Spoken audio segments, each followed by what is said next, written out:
Hi everyone, welcome back to another episode of We Are Fio. I hope you have enjoyed the previous episodes, but Uh-huh. figuring it out. Just in case you're wondering what Fio means and you're new to the stage. So welcome to another episode. How are you feeling? I am feeling good. This week has been it's only 2 days though, so it has been like a very peaceful time. So I'm liking it. That's I'm really good. And one of the things or the thing we're doing today, or the conversation we're having today, is all about books. If you can see that's my phone. our mini library. Yeah, at least some of the books that we have enjoyed reading. I think we have others we've read on our phones. Some we have either maybe someone has borrowed. a book. But like some of the books that we've been indulging in from last year and I think part this year. Yeah. So this is what we will be covering. But before that, make sure you follow us on we_r_feel across all our social media platforms. Yeah. And if you haven't already, click those notification bells, those subscription buttons, so that anytime we release new content, you are notified. Yeah. Yep. I hope you've watched our last 2 episodes. This month has been Men's Health Month, and it has also been Father's Day. We have had Father's Day this month. And we've had topics on conscious fatherhood and a man takeover show where men got to talk about how they take care of themselves, things they consider, what society thinks of them, and also what they consider health to be for themselves.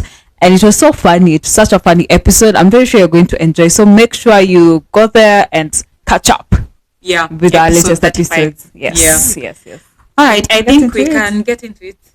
Yeah, I think we can. You can see the books. I think from our collection of books, it says something about us.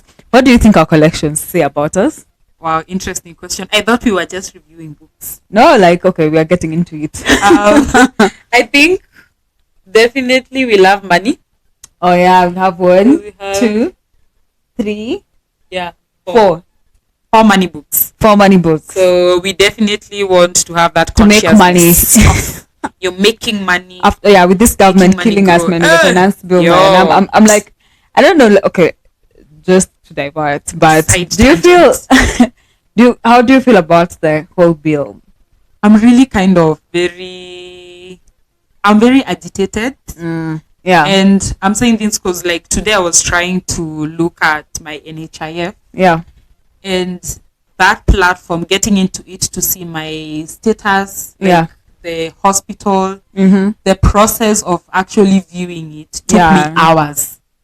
Like to get that OTP code took me hours. I was so agitated when I remember how much money these guys are cutting. Yeah, and they want to increase it. Yeah, I feel like these systems, and you don't even know the proper plan in place where that's all gonna be channeled. Because that's my problem, is like the house levy. So where is exactly this money going to? Who is getting me this money? You know? I wish it was actually the way it had initially been. Yeah, where it's like you'll get that house or whatever. But right now it's just a tax. Yeah. On a house that you're never going to even maybe see. Yeah, it's just wild. I really hope. Yeah, I don't know. I really hope that once they get, because it's a lot of money that they're now collecting. Yeah, it's a lot of money. And you know they say you can't build a nation by overtaxing its people. Yeah, which is very true. I feel like there would have been better alternatives, especially because right now the agriculture industry is improving. Right now things are a bit, better. Minus so I feel carrots. Like at least every other thing but carrots. Yani minji is lower than carrots, so it's just crazy. Yeah. But if they could do something and make systems work, I hate going into government offices, especially because we work with organizations that are very techy.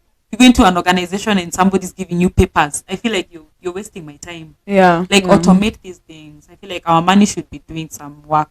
Like tax me, but let the systems work. Yeah, because I feel like even the countries that pay like very high taxes, it's because they don't feel the pinch because things work for them. They don't have to worry about healthcare because healthcare is free. You can enter a hospital and get good proper. No, I know in Kenya we have also the universal healthcare coverage, but we don't get proper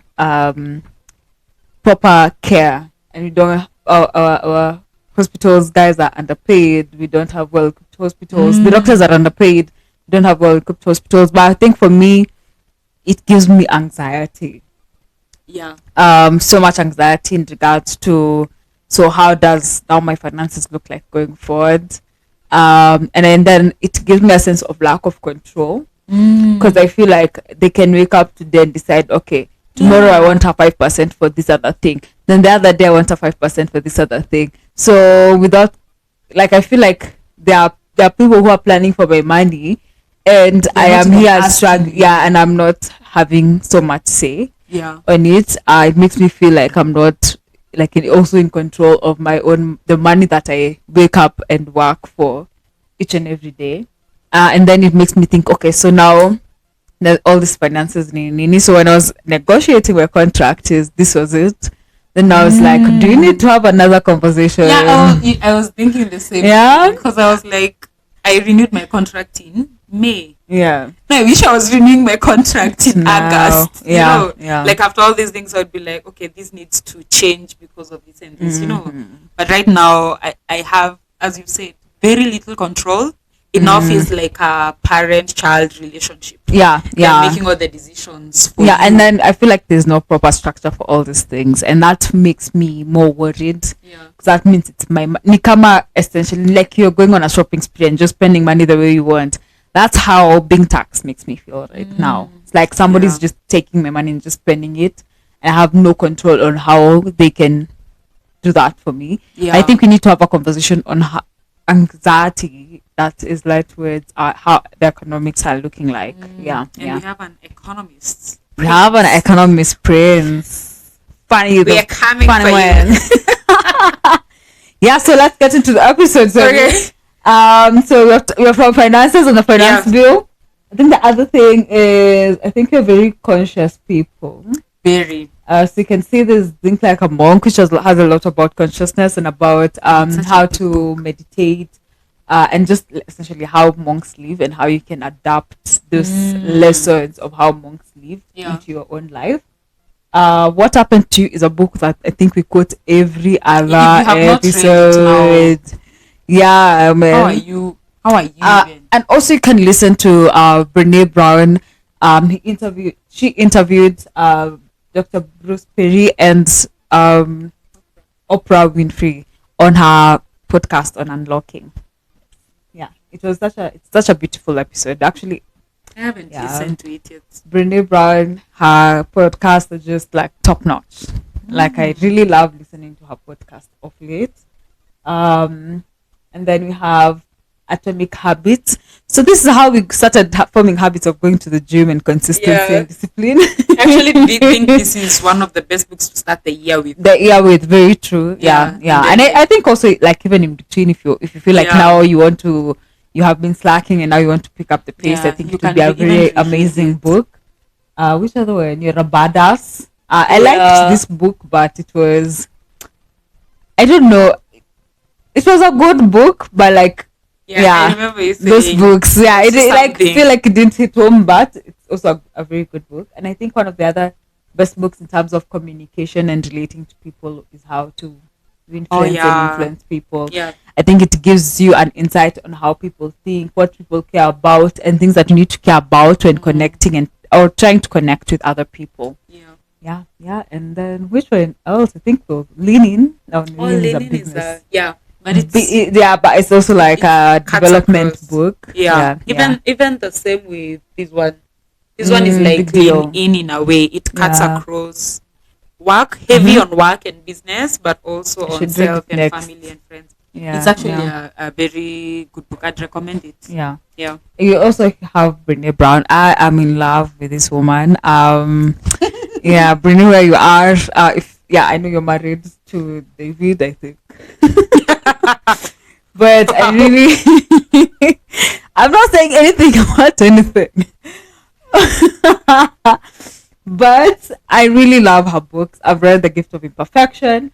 And I'm looking forward, and I'm listening to her podcast, Dare to Lead, and also Unlocking Us. those two are also books that she has also written, and they're also the name of her podcast. And the Dare to Lead is more corporate, more business-ish, and then Unlocking Us is about more self-development and growth.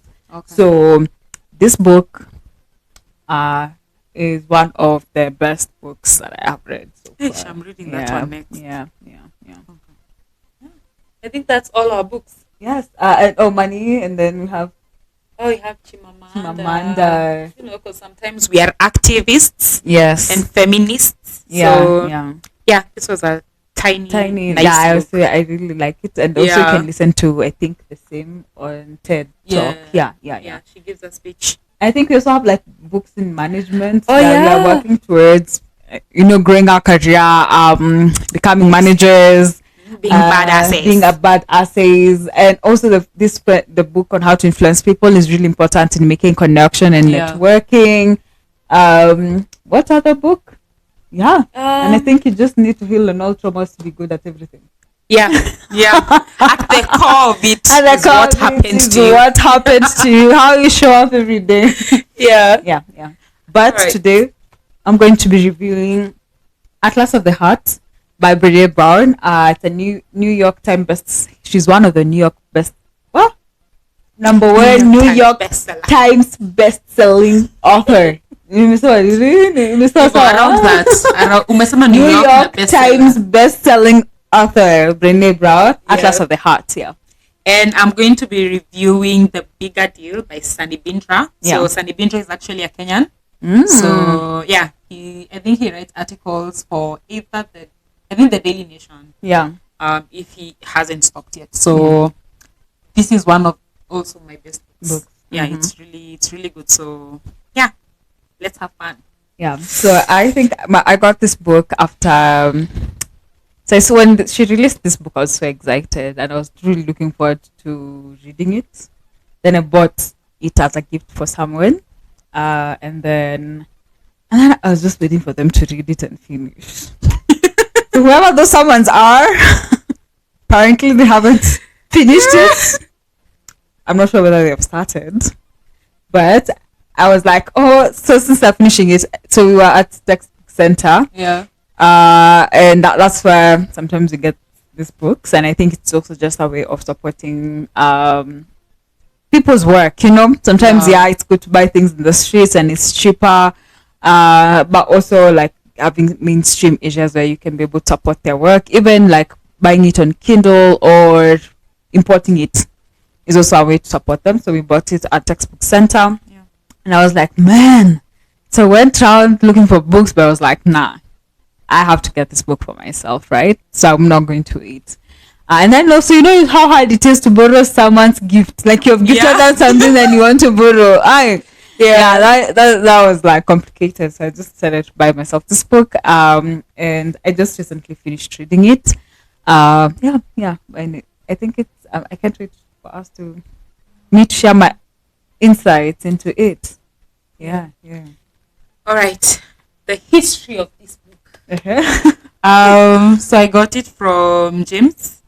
Who's James? My person.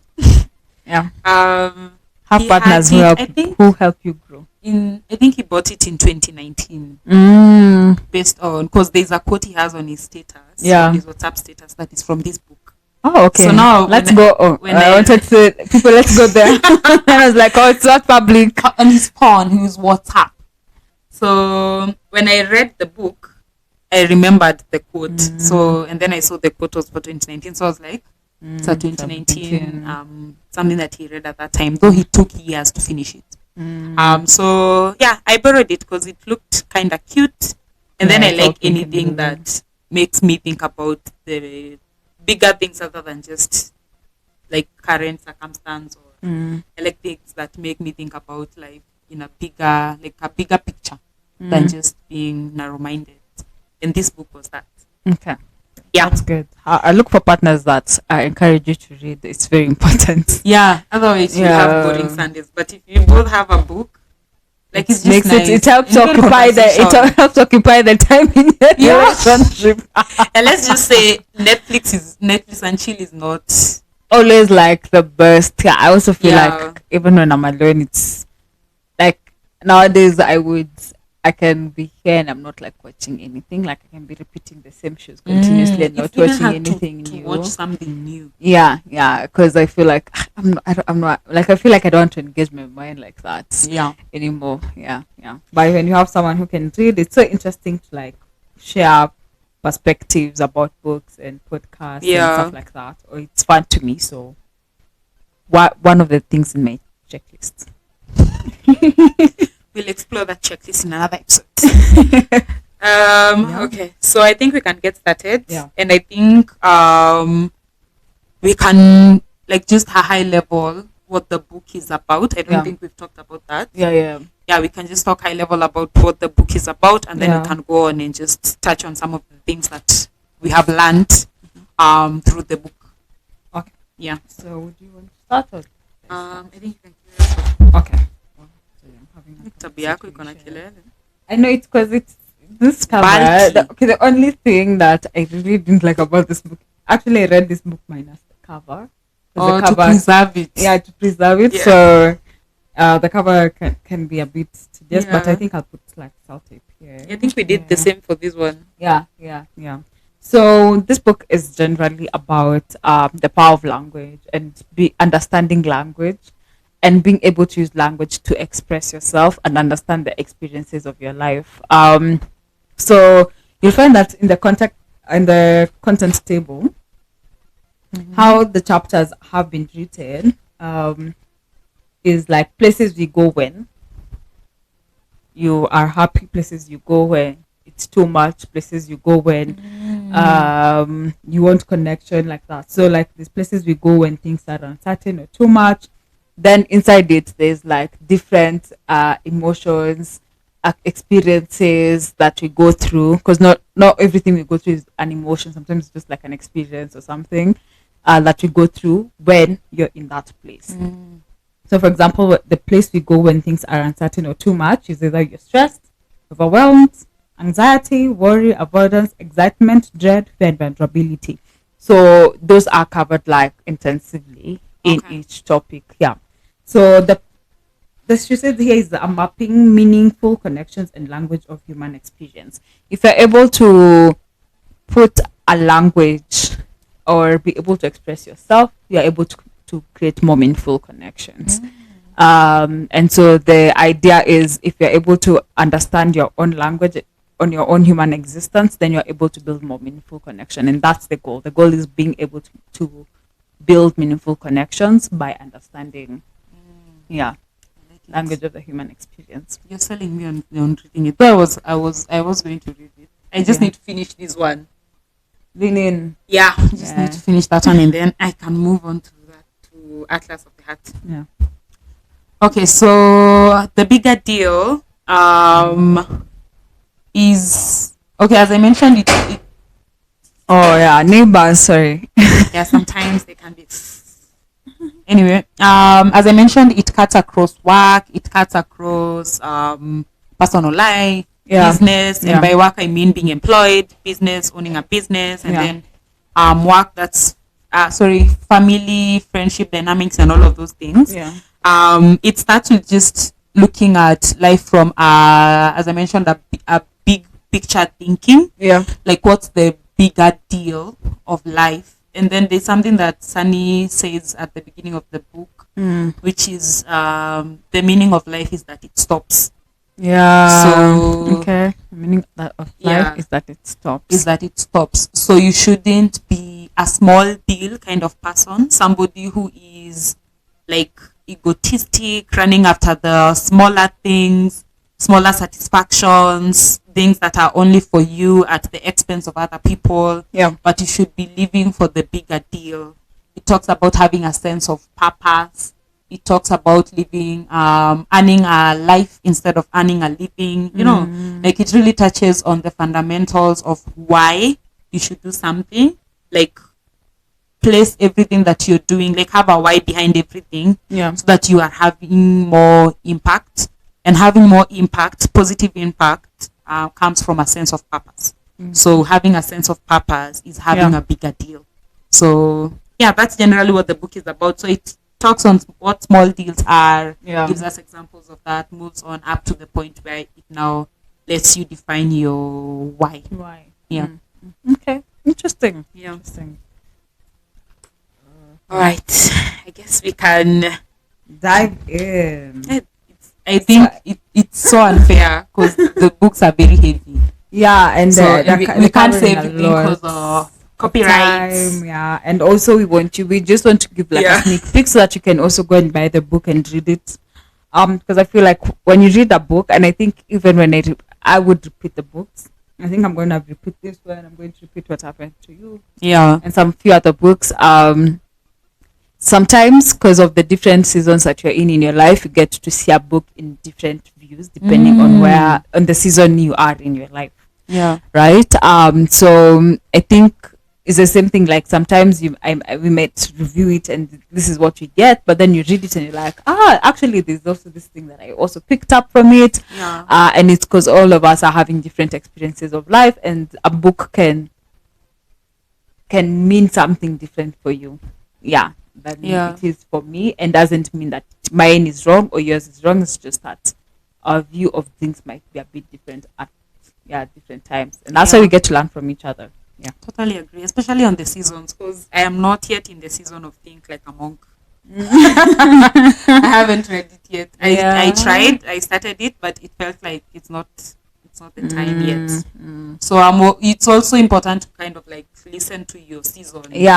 Don't force it, because you can read a book for years simply because you're trying to force it. Just go with the season you're in. I think it's important. And also, like, if you aiming to learn something from it, also, like, when you pick a book, you'd resonate on why you want to read it. I feel like there's always a reason why you want to read it. I don't think you usually just start on a book. Sometimes I feel like subconsciously you have like a feeling or an intuition of what you want to pick up, or an expectation. And sometimes when that expectation is also not met with the book, then you are disappointed. And that's how Brene describes disappointment as when you have expectations and they are not met. That's when you have become disappointed. I'm telling you. Okay. So this one starts with a quote from Rumi. Rumi, I think, is a poet writer, if I'm not wrong. And it says, "Heart is sea, language is shore. Whatever sea includes will hit the shore." Hey, I think is it the same book that you are saying? If you can hear somebody, you can see them. Is it? It was a podcast. Oh, yeah, by Brene Brown. Yeah, Brene. Should be seen like she is really like her, and mostly if you listen to her, it's so different. She has like a very calm like energy, and then I like how she's a researcher, but she's like, her questions are usually very, how would they say, like they're very meaningful. Like even how she asks about books, want to learn and understand your thought process. Actually, on Unlocking Us, the current episode I'm listening to that I've not finished is the guys who wrote From Scratch. From Scratch. The Netflix show that we watched 2 episodes and then we were like, we are not ready for this. I don't know who has watched The Scratch, but yeah. And it is a true story from the writers. One of the writers experienced that. Even right now, I can't watch it. I also was like, I want to listen into the podcast, but I'm not sure whether I have the courage. The writers of that one, went through that. Yeah. Is it a woman? Or yes. Lost her husband. Yeah. It's on Netflix. And you can also listen to the podcast and the writing process and how they came. And she says something. Wait, I know I'm all over the place, but something that I wrote down, and mostly, and I've remembered it because you've mentioned something around how life comes to an end. Let me just get it. That really made sense to me. Actually, it's written from scratch. So it was like any conversation about death is a disguised conversation about life. And it's So even if you think about people, yeah. even when you speak about loss, you're essentially speaking about life. Yeah. Because there's a part in this book where Sunny talks about when people go to a funeral, there are two types of people. Yeah. There's somebody who would go to the funeral and then like it's a non life altering thing. Yeah. It's just let's go, let's bury, they live their life well and good, then they go back to their lives. Yeah. Same way as it was, without even taking time to process that life has stopped. And yours is still going on. But towards the same destination. Yeah. So what would be the difference? You know, like what will you take from them like them dying that you can improve on in your life, so that when that time comes, you're not that fearful because you would have done or have lived out your purpose. So there's somebody who will get out of there thinking or reflecting about their life, reflecting about their choices, and really coming to grasp that they are really, like, in the grand scheme of things, they're really insignificant. Yeah. Because everybody is going there at the end. At the end. So it's a very heavy conversation even to have, and I think you're right in that. Discussing death is essentially discussing life. And when she said it, I was like, what? She had to repeat it like twice. So you can listen in. So some of the things maybe I have highlighted. I'm thinking there can be a million. Oh yeah, there are many, but like I can touch or some few things. Okay.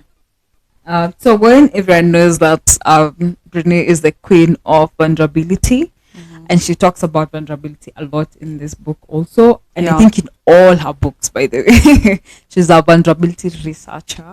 That's what she says. So one of the things she says is, I finally realized, so understanding and feeling those edges, bringing grace and clarity. The edges taught me that more, and I used she used to also, I think, be an addict. I think of smoking, if I'm not wrong. So this is just like a script I'll just take and I'll just read through. But my final point is like the last sentence. Understanding and feeling those edges, bringing grace and clarity. The edges taught me that the more I used alcohol, food, work, caretaking, and whatever else I could get my hands on to numb my anxiety and vulnerability, the less I would understand my feelings, thoughts, and behaviors. I finally realized that trying to outrun and outsmart vulnerability and pain is choosing a life defined by suffering and exhaustion. Wow. Yeah, and I think most of us do that. Like when we don't, like me, I know when I don't face something, I disassociate. So I'll try get everything else that would make me busy and not present to the experience that you're going through there. And so that I think it causes more suffering. Like you're embracing the pain more because you are not dealing with it, you're just keeping it in. And at a point it will always find its way out. And it spills over. True. All right. Cool. I think for me, that first quote that I mentioned about the meaning of life is that it stops.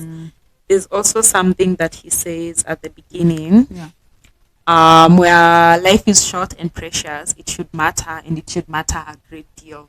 I think this is just the emphasis on how, regardless of who you are, there's a beginning and then there's an end. For some, they are not fortunate enough to live up to their ripe old age. And some of us, or some are fortunate enough to actually get to the 80s, 90s, 100 years. You know, like that span. You can't tell God for this lifetime, because other people believe in multiple lifetimes. For this lifetime, give me 40 good years. There's nothing like that. So just the emphasis that life is short. And even if it's 80, it's still short. It's still short because if you count, I was just thinking through it, and it's amazing what goes in your mind when you're contemplating life. I was thinking through scenarios, like for example, Shosh. Shosh and the like Kina auntie. Yeah. Even though Shosh lived a long life, that loss was still heavy. Yeah. Yeah. You know, Yeah. because that it was not enough. It was not sufficient enough, like for everybody, for us to experience her, for our children to experience her. Yeah. You know, like there's still something there Yeah. that just like it It really still brings feels like that. it would. Yeah. So just that emphasis of like take this short, because it's short, Yeah. life, and actually live it in a way that you are actually accomplishing your bigger deal. You might not be able to do everything, but you should be able to do what matters to you and to those people who are around you. Yeah, and you can imagine people like Methuselah in the Bible lived for 900 plus years. Yeah, that's wild. Yeah. Wild. I wonder what shades. You know, like right now, Yeah, I they wonder say how like they look. how they looked, because people say like now these people are living longer Yeah. because of technology and improvement in the healthcare. But so, at what point did it come from 900 to like 40, and then now you're like 19, and you're like, okay, it's actually good years. Yeah, I'm like, I've lived my life. 90 is a good age. Yeah, it's wild. So something else I picked up from the book, and I feel like it's something that we need to apply. And this, let me just read it. I also learned that when you hold someone accountable for hurtful behavior and they feel shame, that's not the same as shaming someone. I am responsible for holding you accountable in a respectful and productive way. I'm not responsible for emotional reactions to that accountability. Wow, it's like the one where I don't know if we were discussing it. Yeah. Where we were talking about like you cannot control how somebody reacts. You can only communicate something, but their reaction is within their control. Yeah. And actually, stay just down there. I've also learned that sometimes, even when the pain takes your breath away, you have to let the people you love experience the consequences of their own behavior. That one really hurts. Yeah. Like sometimes, and like sometimes I feel like I can relate to this a bit. Like when someone you're like, okay, maybe you should not do this or you should not do that, and then they continue, and then things happen to them.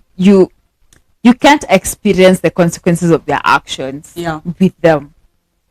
You can only like maybe try and support them, but you cannot elevate the consequence of that action from them. And I feel like also maybe the same thing with parents. And I think something Shim said was like sometimes some of the things that parents feel like challenging is the fact that when they can't come in to like there's nothing they can do about a certain situation. And I think as we grow up we make our own choices, and I think sometimes parents can feel a lot of heaviness when it comes to this. Like they may have told you maybe that person is not right for you, but you're like, nah, he loves me, blah blah blah. And then now you're beaten, all those things, or just something happens, right? I think we really carry this heavily, is that you cannot, as much as we love someone, the consequences of their own decisions. It's on them. It's on them. Yeah. And holding someone accountable for their action is not shaming them. Yeah. I think that's very important. Yeah. That's actually really good. Yeah.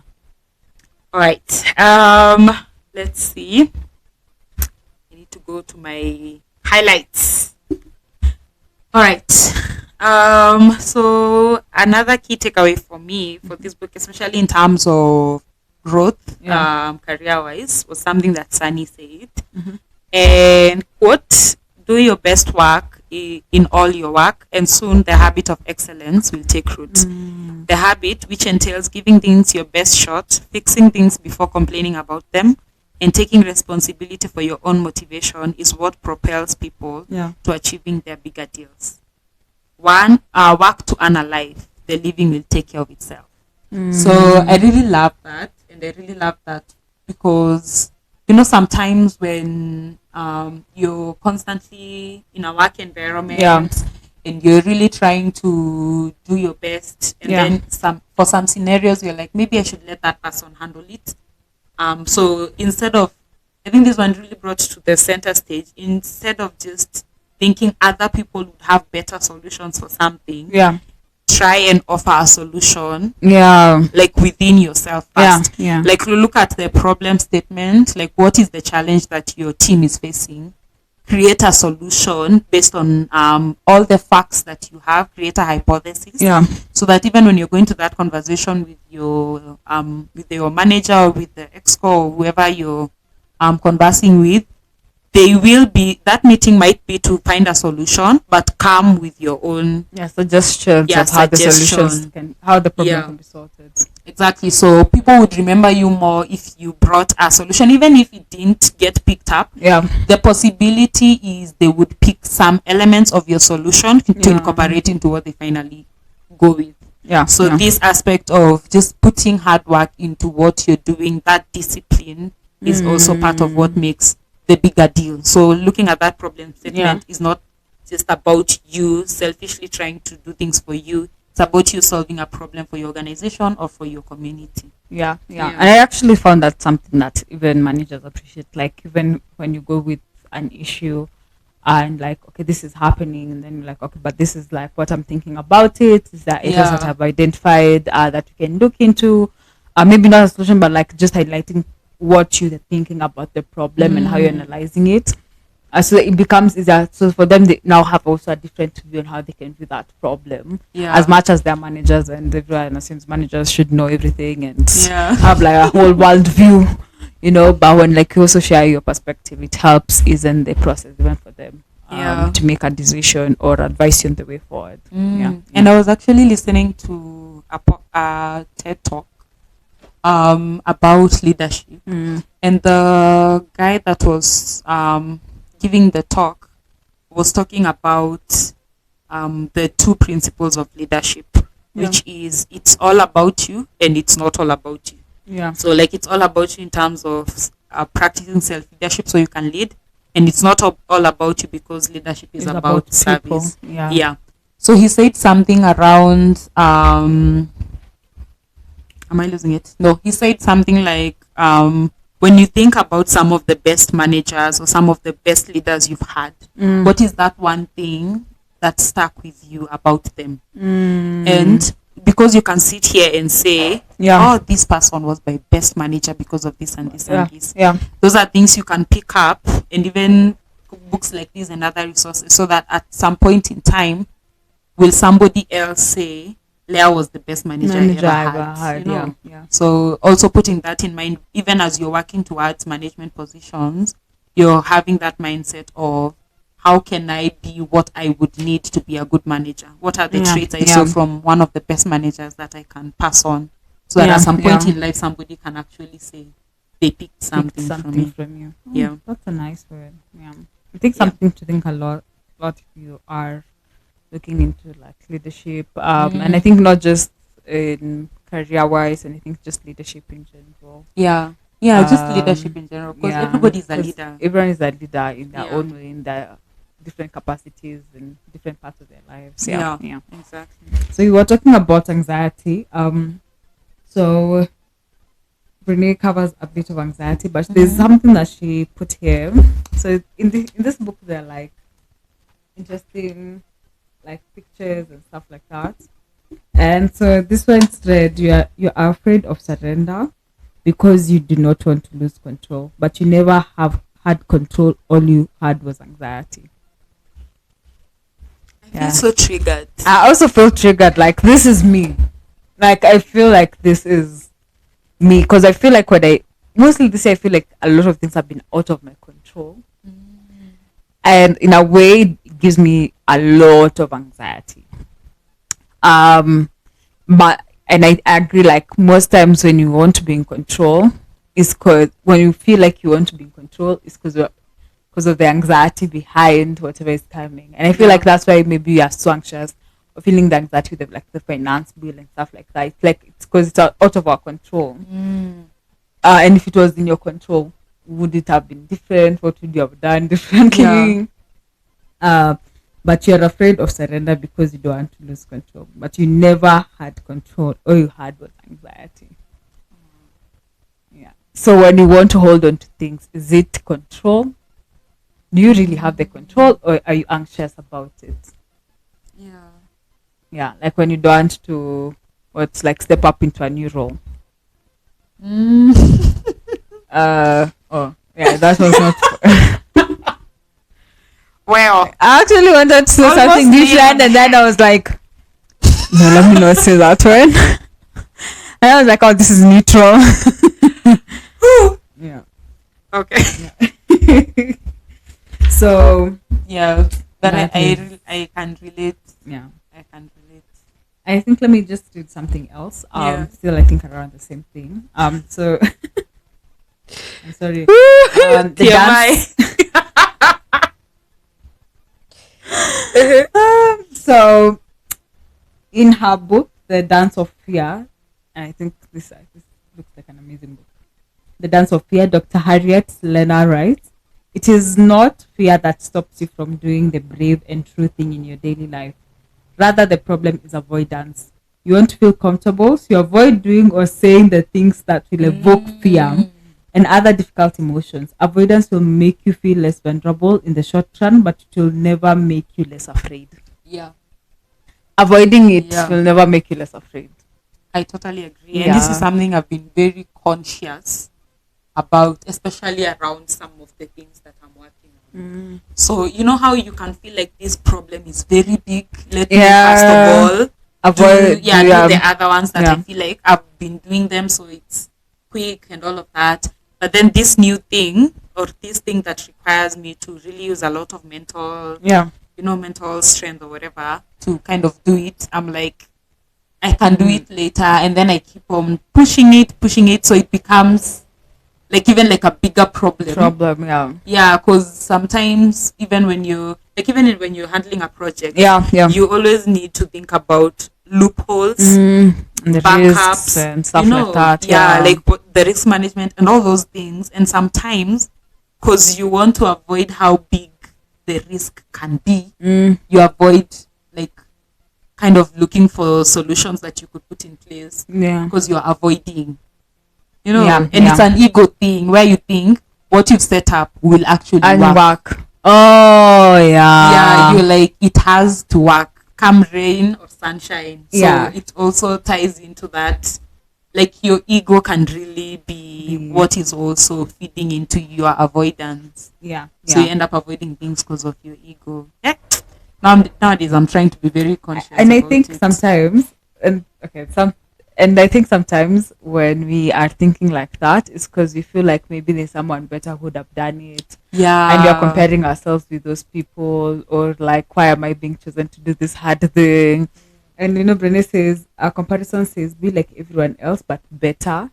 So you're comparing, you want to, I think there's somewhere that you want to fit in. Oh yeah. Comparison is the crash of conformity from one side and competition from the other. It's trying to simultaneously fit in and stand out at the same time. So you want to stand out, but also fit in, but also not feel like we want to do uncomfortable things. Like last week, so I was given a task that is very new to me. Something I've not done. But anyway, in my job nowadays, I think I do everything that it has not been done before.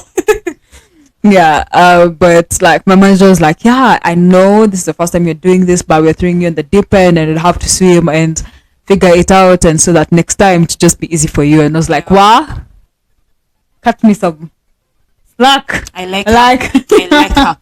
It was just like, we're just gonna throw you in the deep end and so they have an expectation that I'd have to deliver something, but also I'm like, I'm gonna deliver how I understand it, because they can review and I'm ready for feedback. Also something else we fear is the criticism that comes after we do that, like whether we'll be told, oh yeah, this was not good, or maybe improve on this, and so sometimes, because we don't know how perfection, quote unquote, would look like for that thing, then we would hold back to even do it. We are afraid of like being told, okay, it's not good enough. And I think it takes that practice to be like, this is, you do as much research as you and you deliver with like as you're delivering, and I know it's both me and you are to some level perfectionists. So even as you deliver it, you would have done everything you think needs to be done for it to reach that level where you're like, okay, I'm confident in giving it.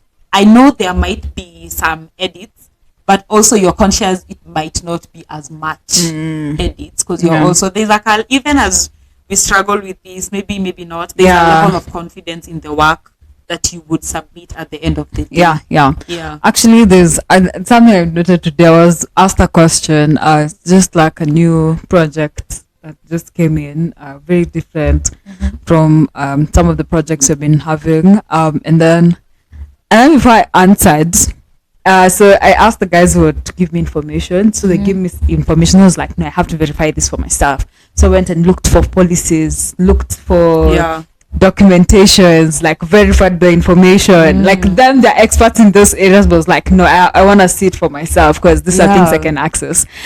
I get it. I never thought of myself as a perfectionist though. There is that aspect. I feel like it's across, even with a mom, like there's just a level of, even if it doesn't get somewhere, it needs to get somewhere where they're like, okay, that's good enough. Yeah. That's good. All right, let's see something else. I know we're like, I'm like even not even halfway the book. Okay, and we are running out of time, but I think I love going through books. Let's see.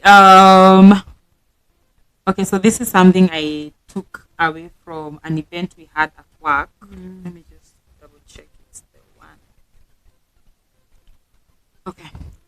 Cool. It says great leaders always give a sense of history, not just a sense of future. It's important for all of us to feel that we are a continuation of something important that has gone before us.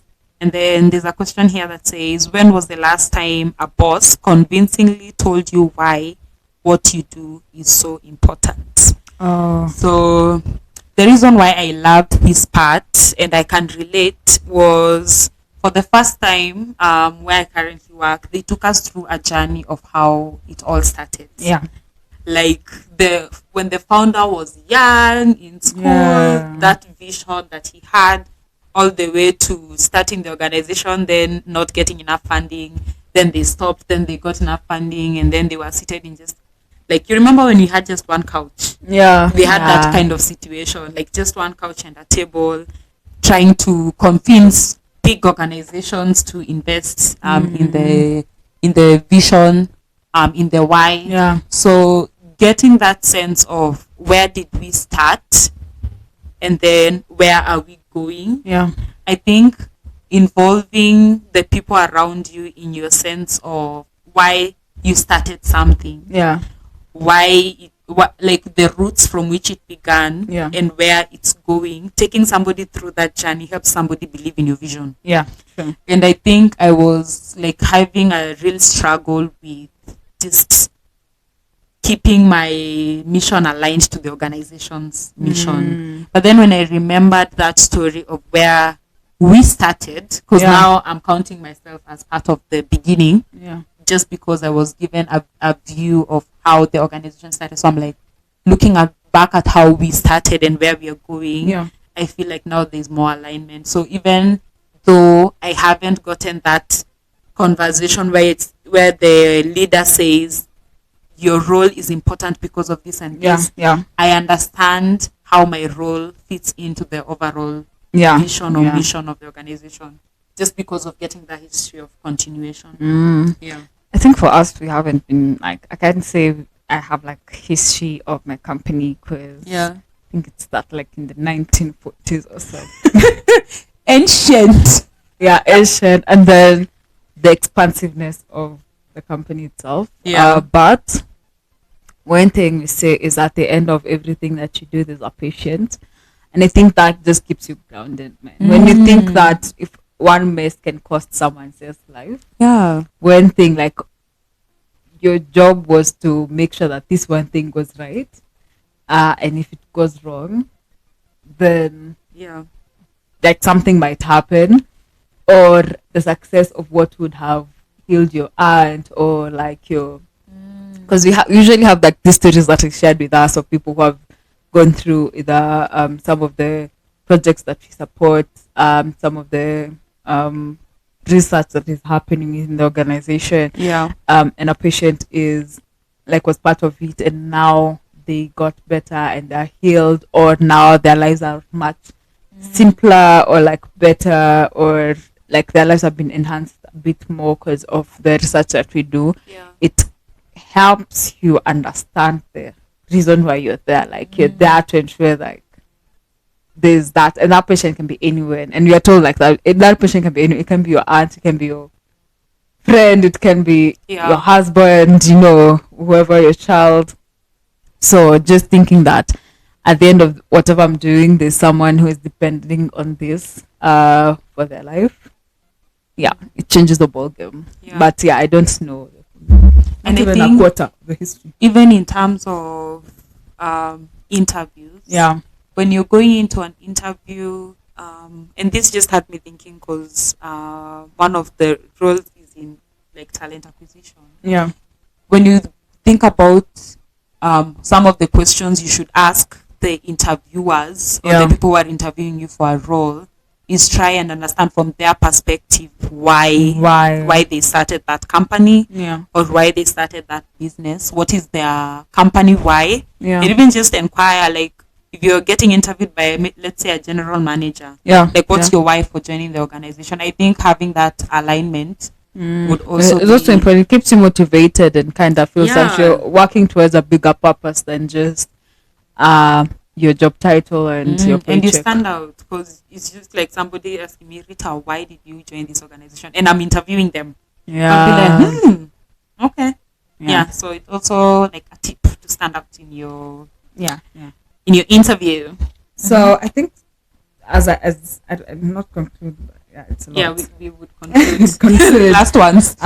So I can't miss to talk about vulnerability because it's something that is really huge.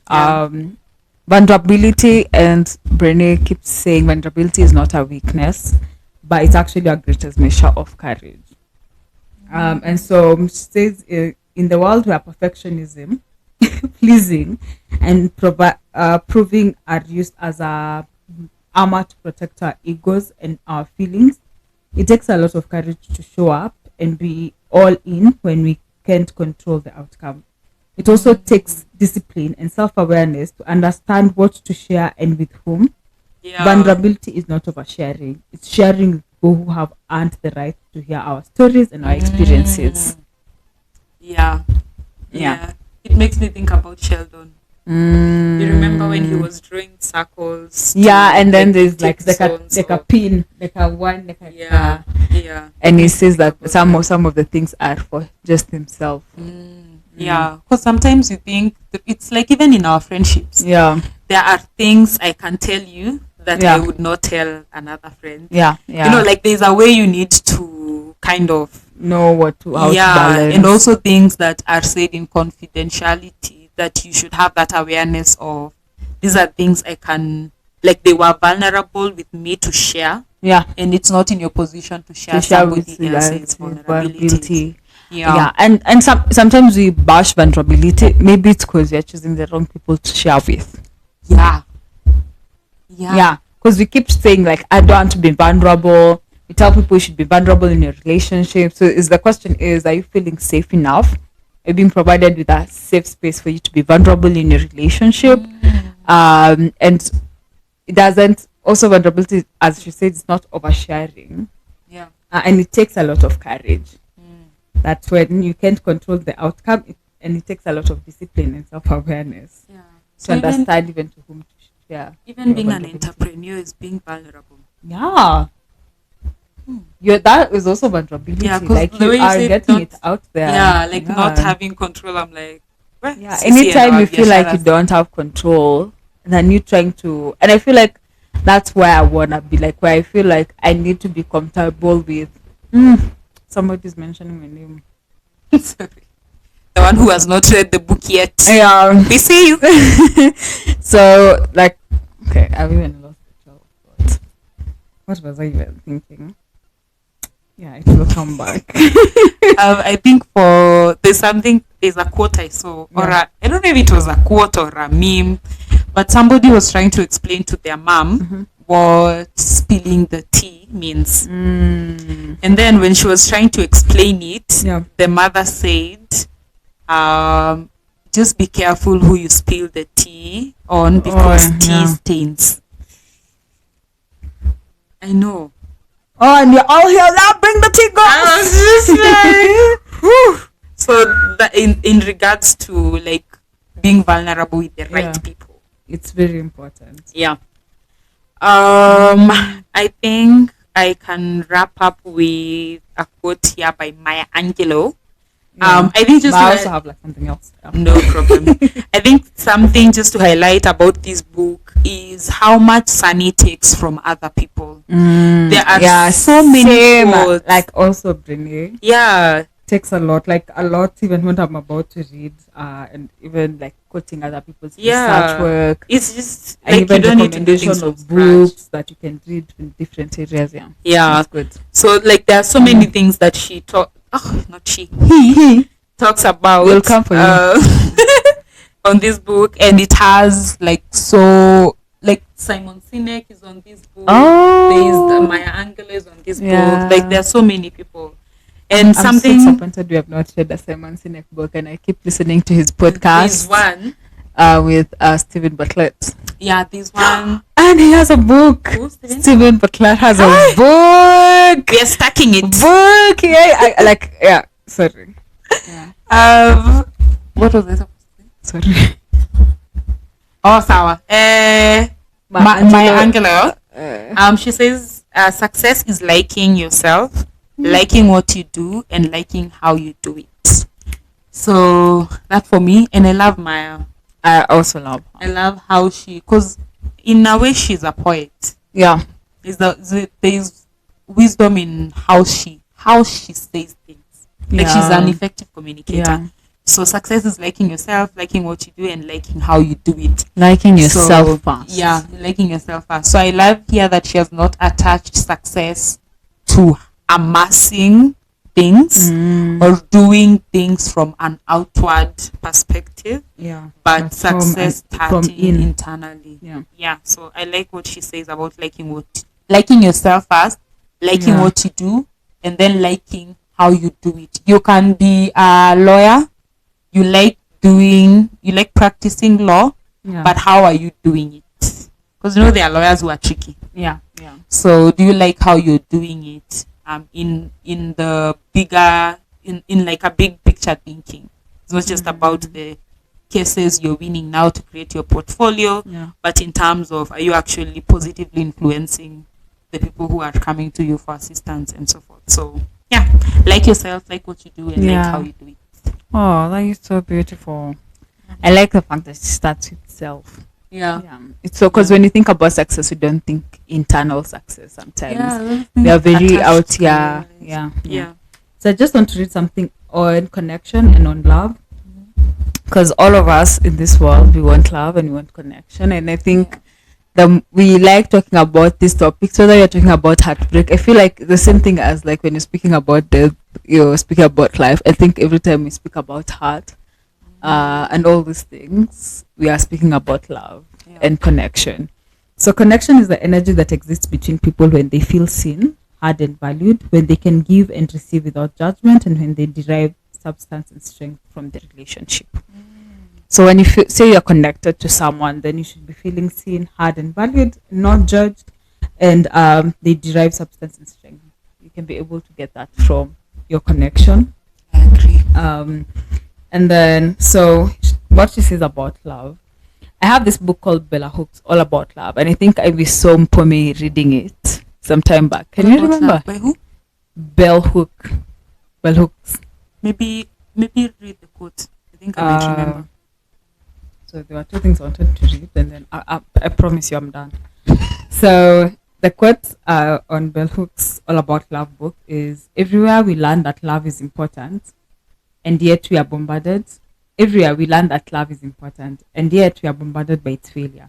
In the realm of political, among the religious, in our families, and in our romantic lives, we see little induction that love informs decisions, strengthens our understanding of community, or keep us together. This bleak picture is no way alters the nature of our longing. We still hope that love will prevail. We still believe in love's promises.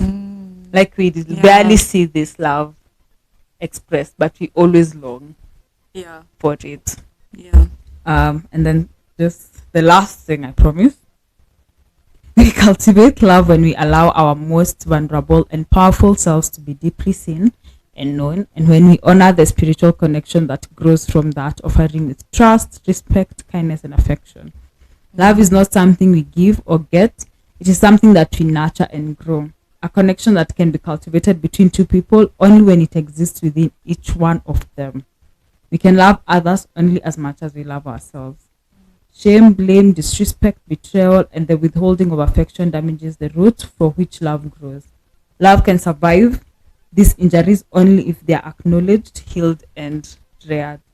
We need more real love, gritty, dangerous, wide-eyed, justice-seeking love. Oh my God, I feel like it's a lot. Love all over again. Yeah, I feel like it's I like how she expresses love, like something that it's nurtured and grown. It's not something, and it can only come from within you. And being vulnerable and open and kind and respectful, and you are cutting at the roots of.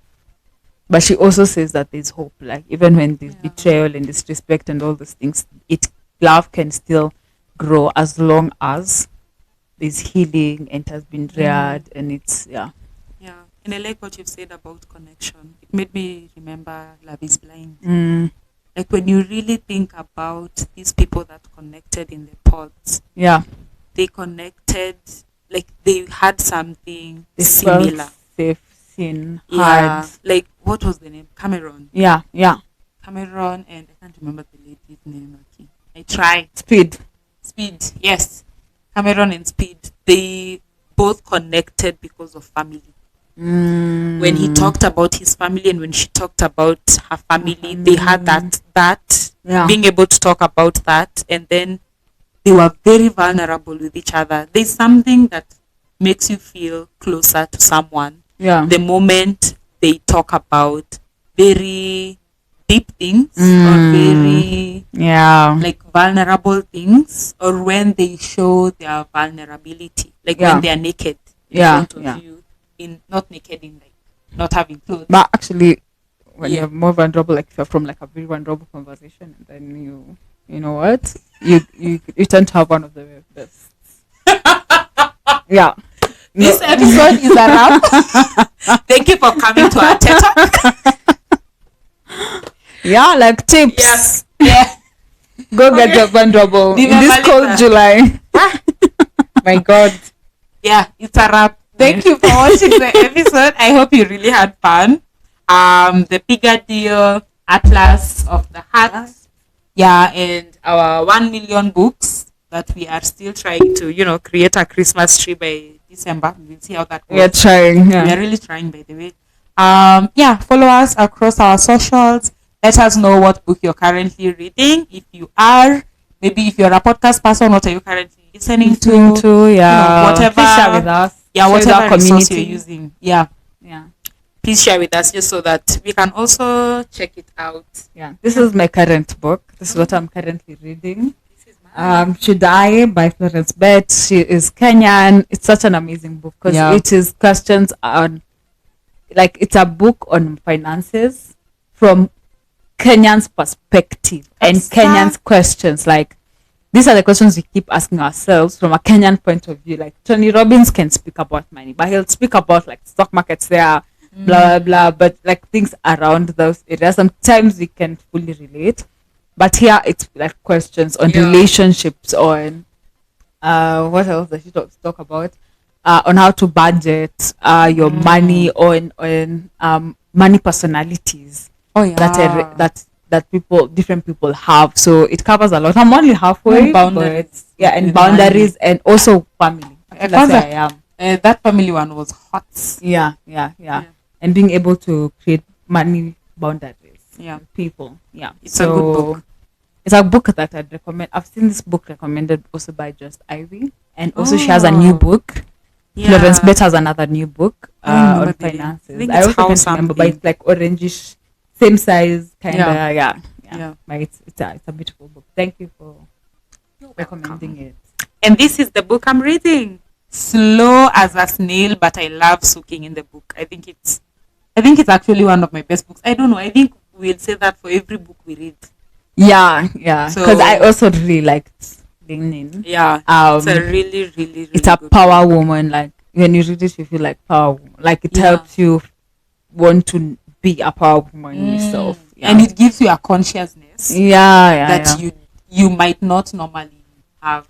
Like you didn't say you are affected by such things until you read it and then you're like, shit. Okay. It's so true. So we will review more of the books that we have been reading. We are planning on having, I think, a book review. Is it after a few months? Yeah, after a few months. I nearly put us pressure. I'm not about to do that. So thank you so much for watching. Again, follow us across socials, and we will see you on the next episode. Bye-bye. Ciao.